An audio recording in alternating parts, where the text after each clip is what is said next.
पूर्वी लद्दाख में वास्तविक नियंत्रण रेखा पर पिछले कई महीनों से भारत और चीन में तनाव की स्थिति बनी हुई है। दोनों देशों के बीच तनातनी को कम करने के लिए जारी कोशिशों में अब सफलता मिलती दिख रही है। बताया जा रहा है कि 8वें दौर की कॉर्प्स कमांडर स्तर की वार्ता में दोनों देश तनाव खत्म करने का रास्ता तलाशने में कामयाब रहे हैं। शुक्रवार यानी 6 नवंबर को भारत और चीन के बीच 8वें दौर की उच्च स्तरीय सैन्य वार्ता भारतीय हिस्से में स्थित चुशूल में हुई थी। जानकारी के मुताबिक करीब 10.5 घंटे तक चली इस बातचीत के बाद भारत और चीन सीमा पर तनाव घटाने को राजी हो गए। रक्षा सूत्रों ने न्यूज एजेंसी को बताया कि अगले कुछ दिनों में दोनों पक्ष तनाव वाले कुछ इलाकों से हट सकते हैं।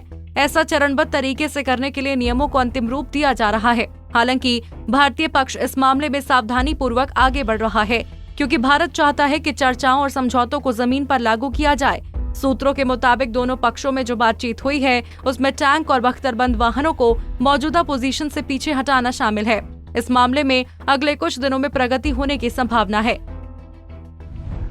भारतीय सेना ने रविवार को कहा कि चीन की पीपल्स लिबरेशन आर्मी के साथ लद्दाख में गतिरोध को लेकर हुई 8वें दौर की सैन्य वार्ता रचनात्मक रही और इस दौरान स्पष्ट बातचीत हुई।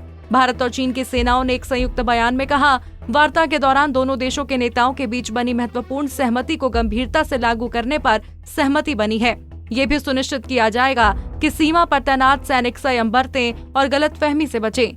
बयान में कहा गया है कि दोनों पक्षों से सैन्य और राजनयिक माध्यमों से वार्ता और संवाद बनाए रखने और पुराने मसलों के समाधान के लिए वार्ता को आगे बढ़ाने पर सहमति जताई।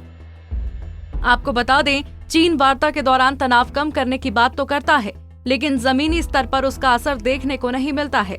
जून में भी दोनों पक्षों ने पीछे हटने पर सहमति बनाई थी, लेकिन इसी दौरान गलवान घाटी में सैनिकों के बीच हिंसक झड़प हो गई।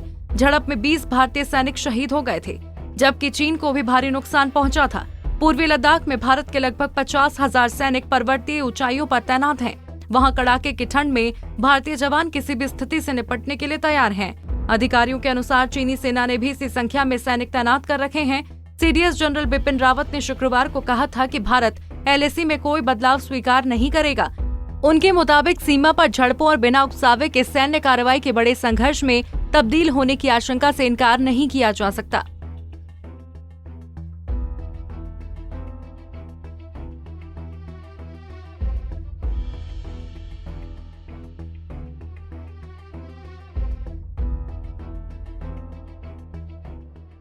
हमसे जुड़े रहने के लिए हमारे YouTube चैनल को सब्सक्राइब करें और नई वीडियो की नोटिफिकेशन के लिए बेल आइकॉन को दबाएं। अगर आप ये वीडियो Facebook पर देख रहे हैं तो लाइक जरूर करें और ज्यादा से ज्यादा शेयर करें। धन्यवाद।